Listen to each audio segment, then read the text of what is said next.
ईसा classes online education में आपका एक बार फिर से स्वागत है। देखिए, संस्कृत के अंदर हमारे कारक चल रहे हैं और कारक प्रकरण के अंदर पहला जो वीडियो है मैंने YouTube पर अपलोड कर दिया है, जिसके अंदर हमने ये सीखा था कि कारक की परिभाषा क्या है, कारक शब्द की उत्पत्ति कैसे हुई है और कारक विभक्ति और उपपद विभक्तियों में क्या अंतर होता है, संस्कृत में कितनी विभक्तियां होती हैं और कारक कितने होते हैं। ये तमाम प्रश्नों के जवाब जो हैं इससे पिछले वाले वीडियो में दे चुका हूं। अगर आप लोगों ने वो वीडियो नहीं देखा है तो YouTube पर जाकर प्लेलिस्ट में आपको वो वीडियो जरूर मिल जाएगा, तो वहां पर ये वीडियो जरूर देखिए। देखिए, हम लोग बात कर रहे हैं संस्कृत भाषा की और संस्कृत भाषा के अंदर हमारा जो टॉपिक चल रहा है कारक। ये जो कारक का टॉपिक है या संस्कृत व्याकरण जो भी हम टॉपिक पढ़ेंगे, आप जो रीट की तैयारी कर रहे हो या आप सीटेट की तैयारी करने वाले स्टूडेंट है, सबके लिए ये काम आने वाली चीज है। तो आप लोग एक बार इस चीज की तैयारी कर लेंगे तो बहुत मजा आने वाला है।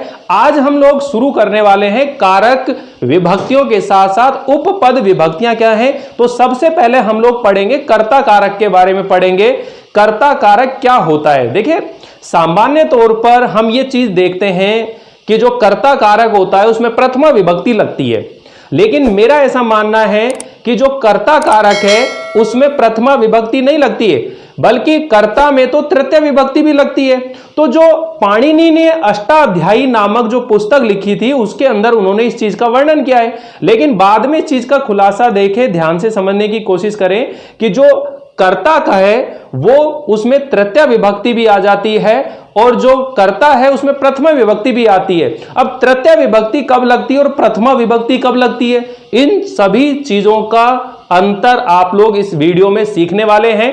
ठीक है, तो सबसे पहले हम लोग शुरू करते हैं। आज हम कारक के अंदर सबसे पहला पढ़ रहे हैं कर्ता कारक। कौन सा पढ़ रहे हैं? कर्ता कारक। और कर्ता कारक के अंदर सामान्य तौर पर बोल दिया जाता है कि प्रथमा विभक्ति का प्रयोग किया जाता है। आप इस चीज को ऐसे सीखिए कि कौन कौन से ऐसे संस्कृत के सूत्र हैं, ऐसी वार्तिक हैं जिसके अंदर प्रथमा विभक्ति का प्रयोग किया जाता है। ठीक है, तो मैंने आपको बताया था कि विभक्ति कितनी होती है, 7 विभक्तियां होती हैं। संस्कृत में कितनी विभक्ति होती है बच्चों? 7 विभक्ति होती है। और विभक्ति कितने प्रकार की होती है? तो विभक्ति 2 प्रकार की होती हैं, एक कारक विभक्ति होती है और एक उपपद विभक्ति होती है। तो कारक विभक्ति कौन सी होती है कि जो कारक चिन्हों के अनुसार जिस विभक्ति का प्रयोग करते हैं वो कारक विभक्ति कहलाती है, और जिस विभक्ति का प्रयोग किसी विशेष शब्द या धातु के कारण से होता है तो उसे हम कहते हैं उपपद विभक्ति। अब ध्यान दीजिए, क्वेश्चन ये आता है इसके अंदर कि कारक विभक्ति और उपपद विभक्ति में से अधिक प्रभावित करने वाली या प्रभावशाली कौन सी विभक्ति होती है। तो हम यहां पर इस चीज को कह सकते हैं कि जो कारक विभक्ति है उससे कहीं ज्यादा प्रभावित करने वाली विभक्ति होती है वो उपपद विभक्ति होती है। क्यों?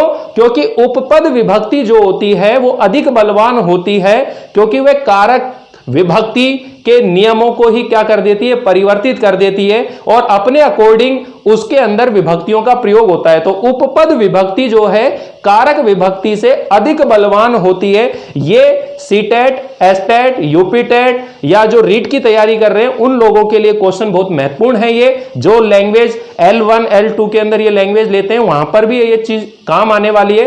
तो हम लोग देखिए यहां पर ये कर्ता कारक पढ़ेंगे और बहुत विस्तार से पढ़ेंगे। इससे संबंधित एक एक सवाल आप लोगों के क्लियर होने वाले हैं। तो देखिए चलते हैं, सबसे पहले कर्ता कारक का विधायक सूत्र क्या है, संज्ञा विधायक सूत्र क्या है, इसके बारे में बात होती है। तो पहला जो सूत्र है वो है स्वतंत्र है कर्ता।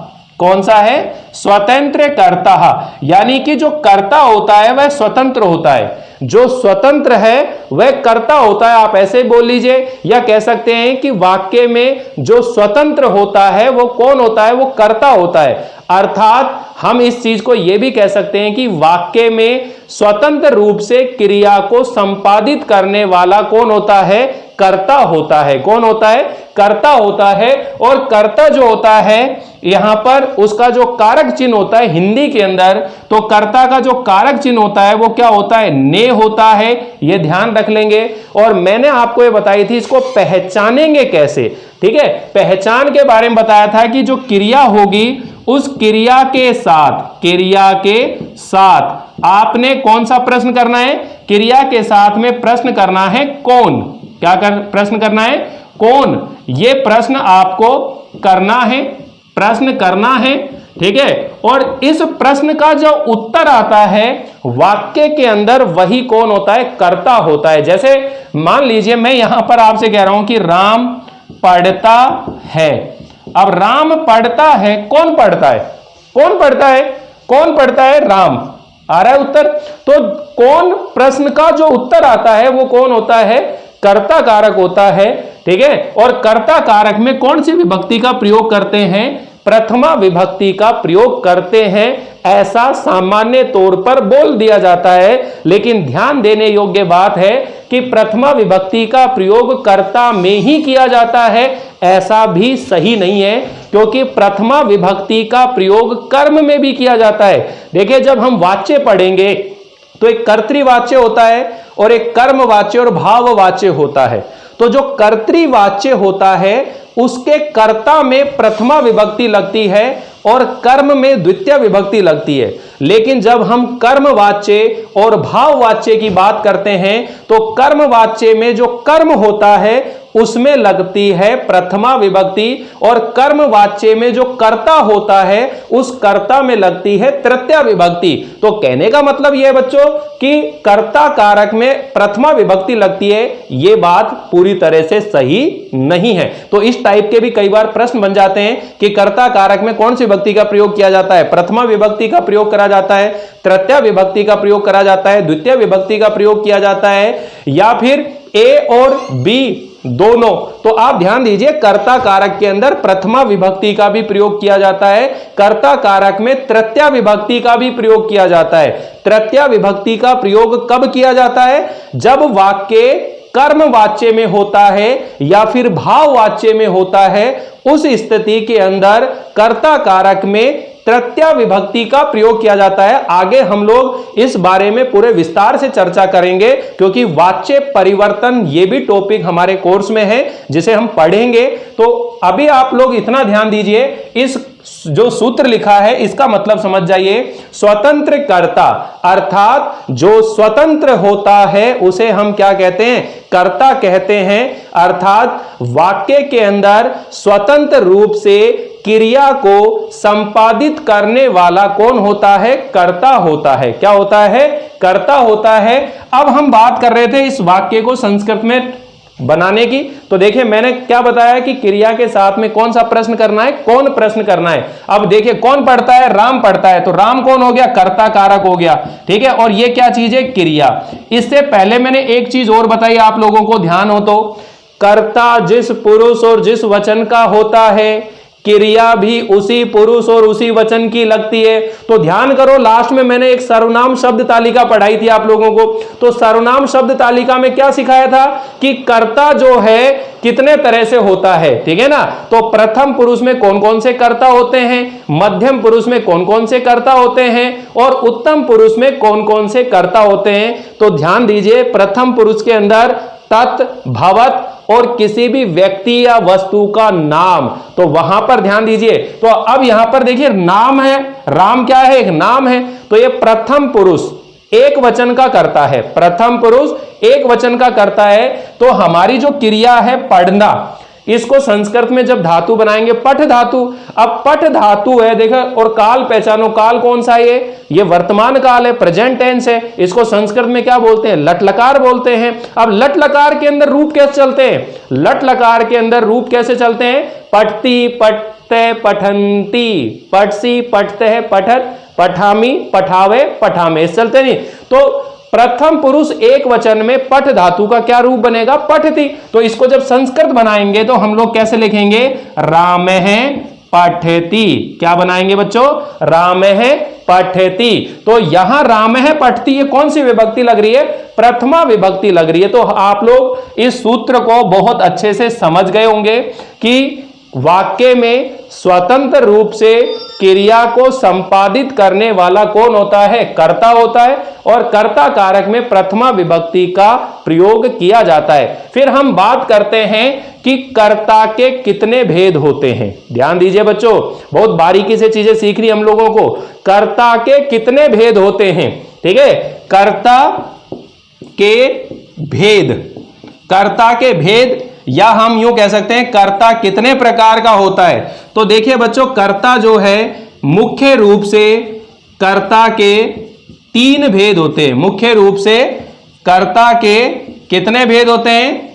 3 भेद होते हैं। कितने भेद होते हैं? 3 भेद होते हैं, या मुख्य रूप से हम ये कह सकते हैं कर्ता 3 प्रकार का होता है। कितने प्रकार का होता है? 3 प्रकार का होता है। ध्यान से समझने की कोशिश करो, बहुत शानदार तरीके से चीजें सीखेंगे आप लोग। नंबर 1 होता है हेतु। नंबर 1 क्या होता है बच्चों? हेतु या प्रयोजक कर्ता। ठीक है, हेतु या प्रयोजक कर्ता, इनके बारे में बात करेंगे कि हेतु या प्रयोजक क्या होता है। दूसरे नंबर पर अगर हम बात करें तो दूसरे नंबर पर होता है कर्ता, जो सामान्य तौर पर जिसकी बात कर रहे हैं कर्ता ही होता है। और एक तीसरे नंबर पर बात करें तो एक होता है बच्चों कर्मकर्ता। ठीक है ना, कौन सा होता है? कर्मकर्ता। ये 3 तरह के भेद होते हैं कर्ता के। वाक्य में प्रयोग किए बिना, वाक्य में प्रयोग किए बिना केवल पद मात्र का प्रयोग किया जाता है। मतलब वाक्य में प्रयोग नहीं करें, खाली एक पद लिख रहे हैं। जैसे हमने लिख दिया राम है, या फिर हमने लिख दिया कृष्ण है, ठीक है, या हमने लिख दिया वानर है, ठीक है ना, या हमने लिख दिया सीता। यानी कि जब हम शब्द को वाक्य में प्रयोग नहीं करते, केवल उस पद मात्र का प्रयोग करते हैं, तो वो कहलाता है हेतु या प्रयोजक। क्या कहलाता है वो? हेतु या प्रयोजक कहलाता है। तो यहां पर हम लिख सकते हैं कि वाक्य में प्रयोग किए बिना पद मात्र का प्रयोग करना, पद मात्र का प्रयोग करना क्या कहलाता है? हेतु या प्रयोजक कर्ता। ठीक है, करना हेतु या प्रयोजक कर्ता कहलाता है। तो ये नोट कर लेना आप लोग, इस चीज को नोट्स बनाते हुए चलेंगे हम लोग। तो यहां पर समझ में आ गया ये क्या चीज होगी कि वाक्य में प्रयोग किए बिना पद मात्र का प्रयोग करना हेतु या प्रयोजक कर्ता कहलाता है। ठीक है, फिर हम बात कर रहे हैं कि कर्ता, दूसरे नंबर पर हम लोग ये लिख रहे हैं, तीनों कर्ताओं के बारे में हम बात कर रहे हैं। सबसे पहले हेतु वाला समझ में आ गया होगा आप लोगों को कि हमें वाक्य के अंदर इनका प्रयोग नहीं करना, केवल पद लिखना है। तो उसके अंदर राम है, कृष्ण, ऐसे इंडिविजुअल पद लिख रहे हैं तो वो कहलाएगा हेतु या प्रयोजक कर्ता के रूप में जाना जाता है। और दूसरे नंबर पर है, देखिए दूसरे नंबर पर है कर्ता, इसकी बात कर रहे हैं हम लोग। कर्ता का मतलब है कि वाक्य के अंदर जो कर्तृवाच्य होता है, कौन सा होता है? कर्तृवाच्य। कर्तृवाच्य में प्रयुक्त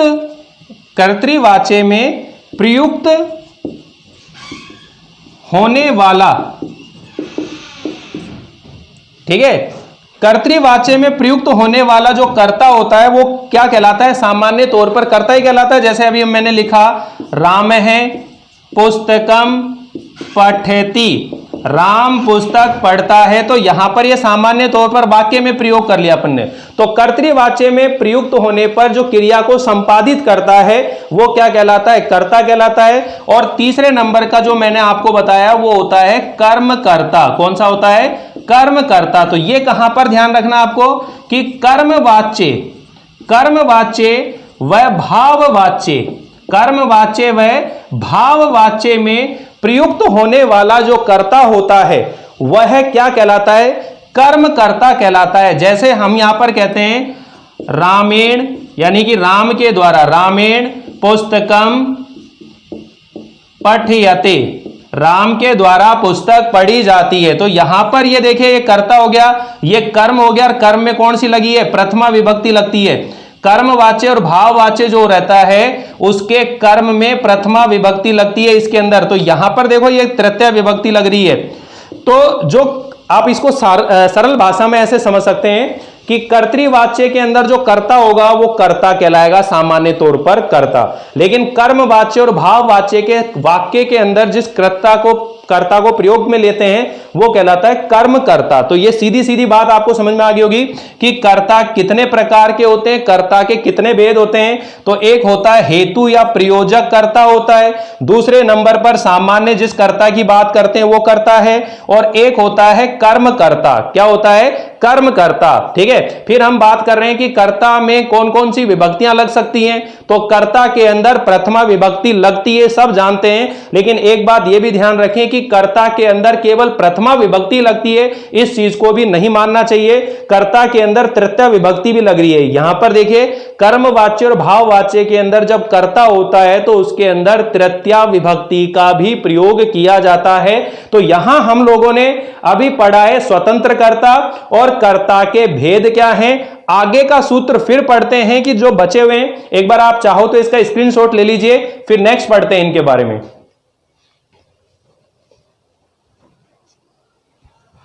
चलिए आगे देखिए बच्चों, प्रथमा विभक्ति के बारे में हम जान रहे हैं और कहां कहां प्रथमा विभक्ति का प्रयोग होता है। मैं आप लोगों को बहुत सरल तरीके से, ये तो देखिए बच्चों, ये जो पहला सूत्र आएगा वो होगा उस कारक का संज्ञा विधायक सूत्र। अगर आपसे यह पूछा जाए कि जो कर्ता कारक है उसका संज्ञा विधायक सूत्र कौन सा है, तो ये आप कंपलसरी याद करते हुए चलेंगे। स्वतंत्र कर्ता, स्वतंत्र है कर्ता, ये इसका क्या है? संज्ञा विधायक सूत्र। यानी कि कर्ता कारक का संज्ञा विधायक सूत्र कौन सा है? स्वतंत्र कर्ता। इसको हम लोगों ने पढ़ चुके हैं। अब इसमें कौन कौन से सूत्र आपको याद रखने बच्चों? 3 सूत्र मैं आप लोगों को सिखाऊंगा। इसके अंदर तीनों सूत्र के माध्यम से आप लोग सीख जाएंगे कि कहां कहां प्रथमा विभक्ति का प्रयोग किया जाता है। तो चलिए देखते हैं। इसके अंदर सबसे पहले एक बड़ा सूत्र है, उसे हम याद करते हैं। एक ही सूत्र के अंदर 4 बातें बताई गई हैं, उन चारों को सीखेंगे। ठीक है, क्या है? ध्यान दीजिए। ये क्या बोलता है? प्रातिपदिकार्थ, प्रातिपदिकार्थ, लिंग, परिमाण, वचन, मात्रे, प्रथमः। ठीक है, ये इस पूरा सूत्र है। इसके अंदर 4 बातें हैं जिसे आपको सीखनी है। ध्यान से देखिए बच्चों, क्या लिख रहा है ये? प्रातिपदिकार्थ, लिंग, परिमाण, वचन।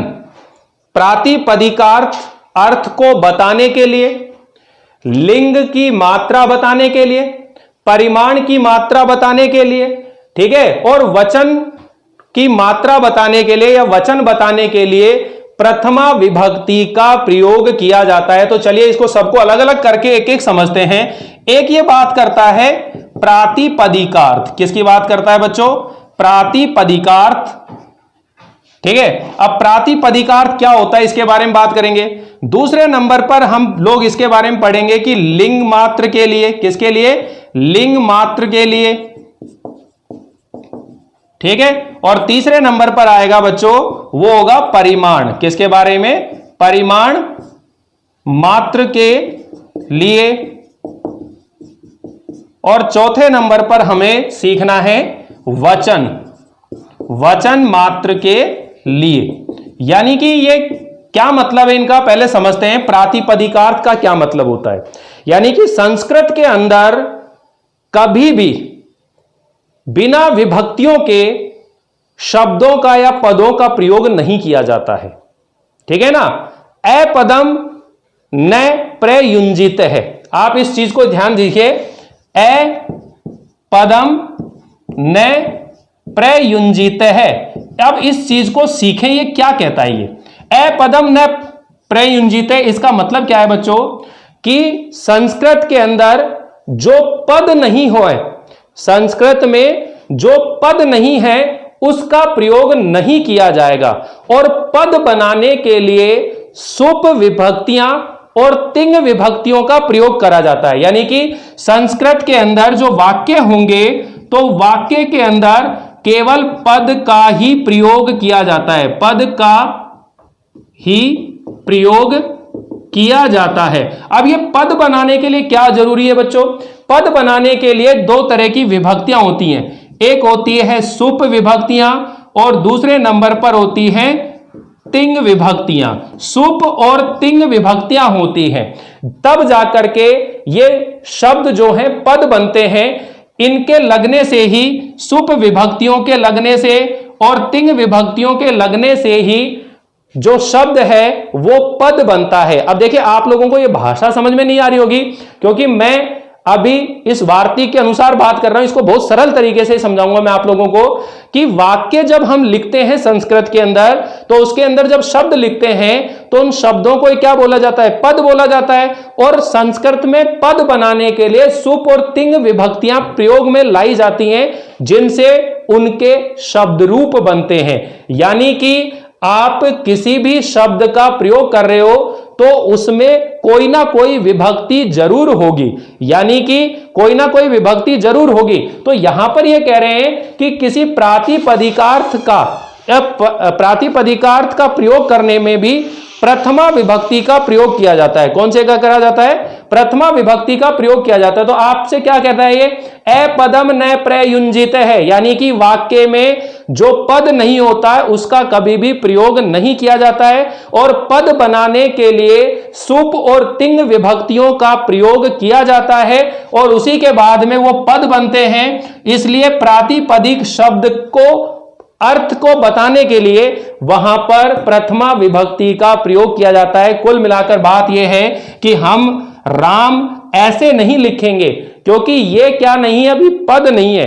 इसको जब पद बनाएंगे तो यहां पर जो संस्कृत की ये 7 विभक्तियों के अंदर ये टोटल 21 प्रत्यय होते हैं। सु अव जस अम ओट सस टाप भ्याम भिस गे भ्याम भिस, ठीक है, घसी भ्याम भिस, इस तरह से 21 जो है प्रत्यय होते हैं। ये उन प्रत्ययों को लगा करके रूप की सिद्धि की जाती है और तब जाकर ये विभक्तियां बनती हैं। अब ये राम है प्लस सुप का प्रयोग करके और बराबर क्या बनता है? ये राम है शब्द सिद्ध होता है, सिद्धियां होती हैं इस तरह से। तो ये जो राम है शब्द बन गया, ये बन गया अब पद। क्या बन गया? ये पद। तो यहां पर ये कह रहे हैं कि इस प्रातिपदिक शब्द का अर्थ बताने के लिए, इस पद का अर्थ बताने के लिए भी हमें प्रथमा विभक्ति का प्रयोग करना पड़ेगा। तो आपको यह समझ में आ गया होगा कि प्रातिपदिक का मतलब क्या है। इसी तरह हम लोग विभक्ति युक्त शब्द ही प्रयोग में लाएंगे। अगर आपको किसी प्रातिपदिक शब्द का अर्थ प्रकट करना है तो कौन सी विभक्ति का प्रयोग किया जाएगा? प्रथमा विभक्ति का प्रयोग किया जाएगा। अब क्वेश्चन कैसे आते हैं, सबसे बड़ी बात तो यह सीखने की है कि हमारे जो कंपटीशन एग्जाम है, रीट का एग्जाम है या हमें सीटेट का एग्जाम देना है या यूपी टेट का या एच टेट का, कोई सी भी जहां पर लैंग्वेज आती है, आपने लैंग्वेज के रूप में संस्कृत भाषा का चुनाव किया हुआ है, तो वहां पर ये चीजें किस ढंग से काम आने वाली है। और 9th-10th के विद्यार्थी हैं या 11th-12th के विद्यार्थी हैं, तो वहां पर ये चीजें कैसे काम आती हैं, हर तरह से आप लोग इसको सीखने की कोशिश करें। वो कहेंगे प्रातिपदिकार लिंग परिमाण वचन मात्रे प्रथमा, सूत्र के योग में कौन सी विभक्ति का प्रयोग किया जाता है? तो कौन सी विभक्ति का प्रयोग किया जाता है? प्रथमा विभक्ति का प्रयोग किया जाता है। आपसे इनमें से किसी एक शब्द को भी ला सकता है कि प्रातिपदिकार्थ शब्द में या पद में कौन सी विभक्ति का प्रयोग किया जाता है। तो प्रातिपदिकार्थ यानी कि प्रातिपदिक पद के अर्थ का बोध कराने के लिए भी कौन सी विभक्ति का प्रयोग किया जाता है? प्रथमा विभक्ति का प्रयोग किया जाता है। तो यहां पर देखिए, जो पाणिनि आचार्य हुए हैं, जिन्होंने अष्टाध्यायी नामक एक ग्रंथ लिखा है, उन्होंने यहां पर केवल 5 उदाहरण दिए हैं। जैसे हम लोग लिख रहे हैं उच्चई नीचई ज्ञानम, ठीक है, इस तरह के उदाहरण इन्होंने दे रखे हैं। तो राम है, कृष्ण है, एक उदाहरण जो आपने याद रखना है उच्चई, एक उदाहरण जो है निश्चयी, एक उदाहरण है ज्ञानम, ठीक है, उच्चई नीचई ज्ञानम कृष्ण है, और एक जो है श्री। एक कौन सा है? एक है श्री। ये जो उदाहरण है ये यहां पर दिए हुए हैं 5, कृष्ण है, उच्चई नीचई ज्ञानम श्रेहि। ये जो उदाहरण है इन्हें आप लोगों को ध्यान में रखना है। बाकी सिंपल है। पहले जो प्रातिपदिक पद आया है मैंने आप लोगों को समझ में आ गया होगा। दूसरी बात समझिए बच्चों, लिंग मात्र के लिए। अब लिंग मात्र मतलब अगर किसी पद का लिंग बताना है, अगर किसी पद का लिंग बताना है, अब देखिए संस्कृत के अंदर जो लिंग होते हैं, संस्कृत के अंदर जो लिंग होते हैं, लिंग के प्रकार, कितने प्रकार के लिंग होते हैं? ये 3 प्रकार के होते हैं। एक होता है पुल्लिंग, एक होता है स्त्रीलिंग और एक होता है नपुंसक लिंग। कौन सा होता है? नपुंसक लिंग। स्त्रीलिंग, पुल्लिंग, स्त्रीलिंग, नपुंसक लिंग। लिंग कितने प्रकार के हो गए? 3 प्रकार के। वो कह रहे हैं अगर किसी पद का लिंग बताना हो तो भी प्रथमा विभक्ति का प्रयोग किया जाता है। तो लिंग मात्र के लिए भी कौन सी विभक्ति लगती है? प्रथमा। और इसके लिए एक उदाहरण दिया जाता है, तट है। तट शब्द है, इस तट का मतलब क्या होता है? किनारा। क्या होता है? तट है, तटी और तटम। तट है, तटी, तटम। इस तरह से आप लोग याद रख लेंगे। फिर बात करते हैं परिमाण मात्र के लिए। किसकी बात हो रही है? परिमाण मात्र। अब परिमाण जो है इसका मतलब होता है मात्रा। परिमाण का मतलब क्या होता है? मात्रा।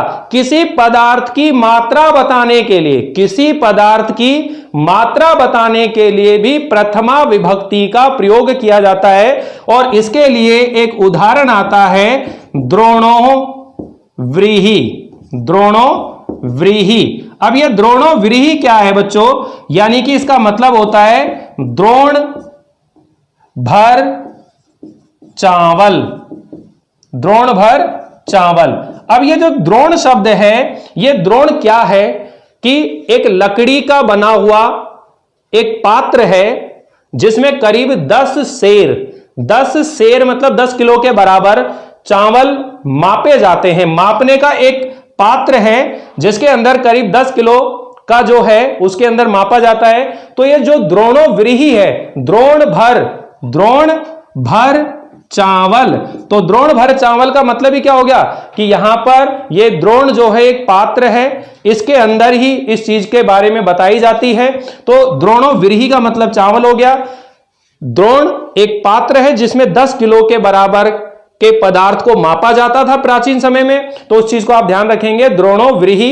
तो यहां पर संधि हो रही है इसलिए और नजर आ रहा है, नहीं तो ये द्रोण है, यानी कि प्रथमा विभक्ति के अंदर ही लगता है। फिर हम बात कर रहे हैं वचन मात्र के लिए। अगर किसी पदार्थ का वचन बताना है, यदि वचन बताना है तो वचन को बताने के लिए भी प्रथमा विभक्ति का ही प्रयोग किया जाता है। वचन बताने के लिए, जैसे मान लीजिए वचन की अगर हम बात करें तो संस्कृत में वचन कितने होते हैं? 3 होते हैं। एक वचन होता है, दूसरे नंबर पर कौन सा होता है? द्विवचन होता है, और तीसरे नंबर पर होता है बहुवचन। कौन सा होता है? बहुवचन। एक वचन, द्विवचन और बहुवचन। अब एक वचन के अंदर अपन लिख लिया एक है, इधर अपन ने लिख लिया द्वौ, इधर लिख लिया बहवे, यानी कि बहुत सारे, या हमने लिख दिया त्रय। यानी कि एक होता है तो एक वचन, 2 होते हैं तो द्विवचन, और 2 से अधिक होते हैं तो उसमें बहुवचन का प्रयोग किया जाता है। तो यहां यह चीज समझने की कोशिश करें कि प्रातिपदिकार्थ लिंग परिमाण वचन मात्रे प्रथमा, यानी कि प्रातिपदिकार्थ लिंग परिमाण और वचन मात्र के लिए प्रथमा विभक्ति का प्रयोग किया जाता है। आप यहां से स्क्रीनशॉट ले लीजिए, फिर आगे हम लोग अगले सूत्रों के बारे में बात करते हैं। ठीक है, तो यहां ये पहला सूत्र है प्रातिपदिकार लिंग परिमाण वचन मात्रे प्रथमा। अब इसका दूसरा सूत्र पढ़ते हैं बच्चों। दूसरा जो सूत्र है वो है संबोधने च। कौन सा है? संबोधने च, अर्थात जो संबोधन होता है उसमें प्रथमा विभक्ति का प्रयोग किया जाता है। संबोधन में कौन सी विभक्ति का प्रयोग किया जाता है? प्रथमा विभक्ति का। ध्यान से देखिए बच्चों, दूसरे नंबर का जो सूत्र है जिसका नाम है संबोधने च। क्या है? संबोधने च। तो इसका मतलब है कि जो संबोधन कारक होता है, यानी कि संबोधन में, संबोधन का मतलब क्या होता है? ध्यान से समझो। संबोधन का मतलब होता है किसी को बोलकर या आवाज देकर अपनी ओर आकृष्ट करना। क्या कहलाता है? संबोधन कहलाता है। और संबोधन में कौन सी विभक्ति का प्रयोग करा जाता है? प्रथमा विभक्ति का प्रयोग किया जाता है। तो आप इसे लिख लेंगे, संबोधन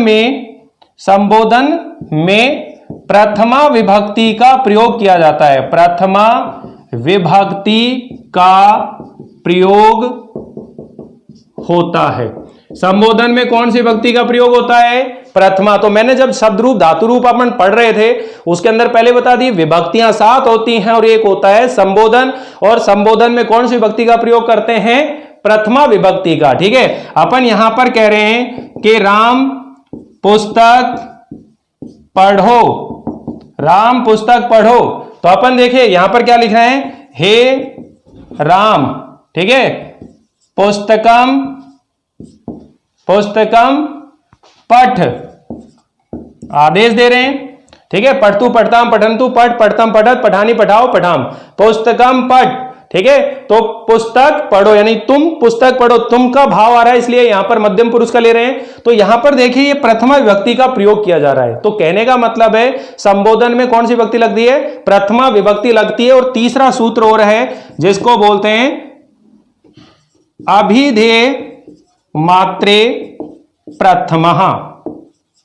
अब अभिधेय मात्रे प्रथमा का मतलब क्या है बच्चों, कि अगर हमें किसी का नाम मात्र बताना है, अगर किसी का नाम भी बताना है संस्कृत में, तो नाम को बताने के लिए भी प्रथमा विभक्ति का प्रयोग किया जाएगा। नाम को बताने के लिए भी कौन सी विभक्ति का प्रयोग किया जाएगा, प्रथमा विभक्ति का प्रयोग किया जाएगा। तो यहां पर आप लिख लेंगे नाम मात्र के लिए, यानी कि नाम बताने में, नाम बताने के लिए भी कौन सी विभक्ति है, प्रथमा विभक्ति का प्रयोग किया जाएगा। जैसे मान लीजिए बोल रहे हैं राम है, बोल रहे हैं कृष्ण है, या बोल रहे हैं सीता, ठीक है, या बोल रहे हैं वानर है, ऐसे कुछ भी बोल रहे हैं, ठीक है। जैसे अपन बोल रहे हैं अयम राम है, ये राम है, एयम सीता, ये सीता है, ठीक है ना। अपन बोल रहे हैं इदम वानर है, इदम वानरम, या इदम जलम कर देते हैं, वो पुल्लिंग में आएगा, सॉरी। तो यहां पर देखो इदम जलम, इस तरह से यहां पर ये प्रथमा विभक्ति का प्रयोग किया जा रहा है। तो इस तरह से बहुत आसान तरीके से आप चीजों को सीख सकते हो। ये हमारा कर्ता कारक और प्रथमा विभक्ति के सूत्र हैं, 3 ही सूत्र हैं, ज्यादा नहीं है। आप लोगों को ये तीनों सूत्र याद रखने हैं। प्रातिपदिकार लिंग परिमाण वचन मात्रे प्रथमा, दूसरा है संबोधने च, और तीसरा है अभिधेय मात्रे प्रथमा। अगले वीडियो में द्वितीय विभक्ति कर्म कारक के जितने भी सूत्र हैं उन सब के बारे में हम लोग चर्चा करेंगे। तो उम्मीद है आप लोगों को ये वीडियो बहुत पसंद आ रहा होगा। लाइक कीजिएगा, शेयर कीजिएगा और सब्सक्राइब करना बिल्कुल ना भूलिएगा, ताकि आप लोगों को वक्त रहते हुए नोटिफिकेशन मिलते रहें। तो मिलते हैं अगली बार एक नए वीडियो के साथ, तब तक के लिए थैंक यू।